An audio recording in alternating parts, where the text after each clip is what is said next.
kita cuba habis 5.5. Bagaimana Yang Amat Berhormat boleh memastikan bahawa modal ekonomi baru versi kedua yang akan diumumkan oleh beliau itu tidak akan gagal disebabkan kekurangan berazaman politik untuk melaksanakan program transformasi kerajaan, termasuk memulihkan keyakinan nasional dan antarabangsa terhadap institusi-institusi nasional penting serta sistem pentadbiran di Malaysia.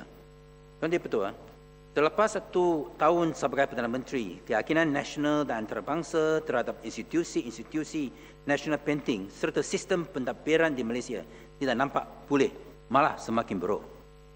Tunggu pun wujudnya berbagai perbincangan mengenai pencapaian NKRA untuk memerangi jenayah. Khasnya jenayah jalan raya, hakikatnya adalah untuk orang biasa. Mereka masih hidup dalam ketakutan kerana kadar jenayah yang serius. Hakikatnya kini wujud semakin banyak komuniti gated dan guarded di negara kita, merupakan bukti paling baik bahawa semua perbincangan mengenai pencapaian NKRA dalam memerangi jenayah tidak membawa sebarang makna kepada rakyat biasa.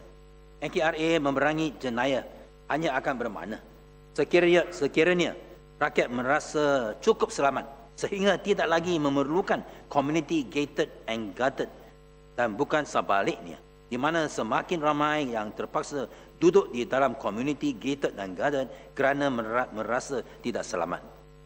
Yang Amat Berhormat Perdana Menteri dan Yang Berhormat Menteri Dalam Negeri mestilah menerima realiti bahawa salah satu unsur penting untuk memulihkan keyakinan orang ramai terhadap keberkesanan, kebebasan dan profesionalisme pihak polis adalah dengan pertukaran ketua polis negara. Inilah sebab kenapa Yang Amat Berhormat Menteri tidak harus mengambil tindakan drastik terhadap China Press yang melaporkan bahawa Tan Sri Musa Hassan telah meletakkan jawatan sebagai ketua polis negara, supaya pihak polis boleh membuka lembaran baru sempena Hari Polis pada 25 hari bulan Mac. Sebenarnya, sekiranya laporan berkenaan dibuktikan benar, bukan sahaja rakyat Malaysia yang patriotik yang sentiasa mengutamakan kepentingan negara akan merasa gembira, malah pegawai-pegawai kanan polis dari setiap peringkat akan turut merasa lega hati. Itulah mengapa pada 28 hari bulan Julai 2009 saya mengetuai satu persidangan meja bulat Parlimen untuk mencapai persetujuan umum bahawa Malaysia memerlukan seorang ketua polis negara baharu untuk membentuk sebuah negara yang selamat, terputus dari praktik zaman kolonial dan memperkenalkan sistem polis yang demokratik untuk melindungi rakyat dan bukan rejim yang memerintah.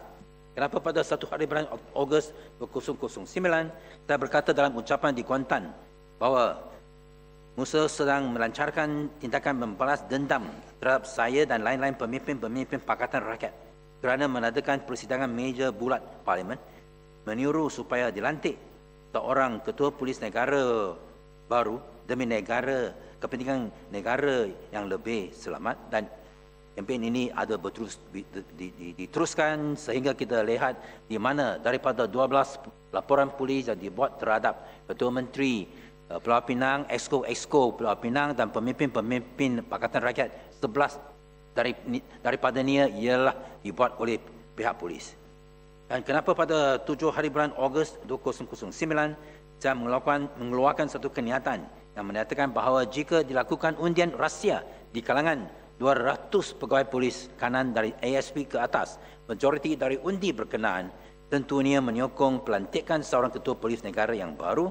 Dan pada 8 hari bulan Ogos 2009, saya berkata dalam kenyataan media saya bahawa polis, Menteri Dalam Negeri dan Perdana Menteri tidak dapat berdiri tegak dan rasa bangga di depan masyarakat antarabangsa sekiranya jawatan Musa diperbarui kerana dalam 3 tahun kepimpinan dalam polis hanya 1% dari rakyat Malaysia yang rasa selamat.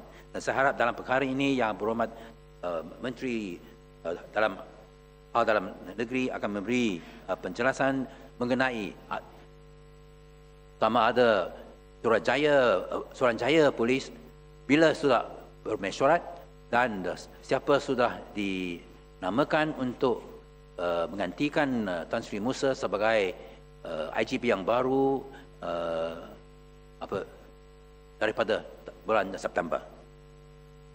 Atas isu rasuah, di manakah ikan-ikan U yang pihak berkuasa kata akan dihadapi ke mahkamah berhubung dengan 12.5 bilion ringgit skandal Port Klang Free Zone? Saya merasa terperanjat apabila terbaca di Surah Khabar hari ini satu kenyataan yang dikeluarkan oleh Presiden MCA bahawa pembangkang tidak mahu beliau menang dalam pilihan raya parti MCA yang lebih dikenali sebagai pilihan raya parti Three Kingdom supaya terpilih semula sebagai Presiden MCA. Saya ingin menegaskan di sini bahawa DAP tidak berminat langsung apa yang berlaku dalam pertempuran Three Kingdom MCA ini. Khasnya, pertempuran kedudukan Presiden MCA yang dijangka melibatkan Ong sendiri, bekas Presiden Tan Sri Ong Kah Teng serta timbalan Presiden Datuk Seri Ong Chua Swee Lek. Saya tidak ingin mencontohi bekas Presiden Gerakan Tun Dr. Lim Keng Yek yang baru-baru ini mengumumkan bahawa gerakan telah dengan izin Los Penang for Good memberi markah yang amat rendah kepada penggantinya Tan Sri Dr. Koh Su Kun dan secara menghina, mengkecil-kecilkan jawatan Perdana Menteri dengan berkata, I give up lah talking to this government. Tidak, saya tidak akan berkata sebegitu. Bagaimanapun, saya ingin memberitahu Yang Berhormat Menteri Pengangkutan dan Presiden MCA sekarang untuk 2 minggu lagi bahawa sekiranya beliau dicatat dalam sejarah sebagai Presiden MCA dan Menteri Pengangkutan yang paling pendek tempoh jawatannya, beliau haruslah bersara dengan izin with a bang and not with a whimper. Beliau sepatutnya memastikan semua ikan U dalam skandal PKFZ 12.5 bilion ringgit dihadapan ke mahkamah dan bukannya hanya ikan bilis yang didakwa. Untuk beberapa bulan ini saya menahan diri daripada membuat sebarang komen mengenai skandal PKFZ setelah memberikan tekanan kuat kepada Yang Berhormat Menteri supaya tell all mengenai skandal berkenaan. Hingga pada suatu tahap, saya mengemukakan 3 soalan setiap hari untuk selama 36 hari tanpa berhenti-henti mengumpul 108 soalan untuk memaksa Yang Berhormat Menteri Pengangkutan supaya mengambil tindakan mengenai skandal PKFZ.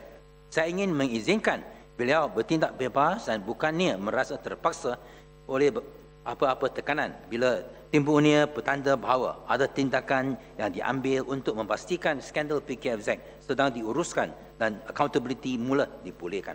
Bagaimanapun, sehingga sekarang hanya 4 orang yang bukan watak utama yang telah didakwa di mahkamah atas tuduhan rasuah dan salah guna kuasa dalam skandal PKFZ. Sungguh pun Peguam Negara Tan Sri Abdul Ghani Osman telah mendedahkan akhir tahun lepas bahawa ikan-ikan U dalam skandal PKFZ akan dihadapkan ke mahkamah bila-bila masa saja. Seluruh negara menunggu dengan berdebar-debar penangkapan dan pendakwaan ikan-ikan U dalam skandal PKFZ ini kerana tidak seorang pun yang percaya 4 orang yang didakwa setakat ini yang bertanggungjawab sepenuhnya atau merupakan watak utama dalam skandal PKFZ. Bagaimanapun, 27 juta rakyat Malaysia yang tunggu dari hari ke hari, minggu ke minggu dan bulan ke bulan tidak nampak apa-apa perkembangan baru. Rakyat menjadi lebih kagum apabila Yang Berhormat Menteri Pengangkutan mengkaitkan masalah dan survival politiknya sebagai Presiden MCA kepada skandal PKFZ. Sungguh pun, kesemua ikan U skandal PKFZ masih bebas dan belum dikenali tindakan. Semua rakyat Malaysia mahu satu penjelasan daripada Yang Berhormat Menteri Pengangkutan. Di manakah ikan U 12.5 bilion ringgit skandal PKFZ?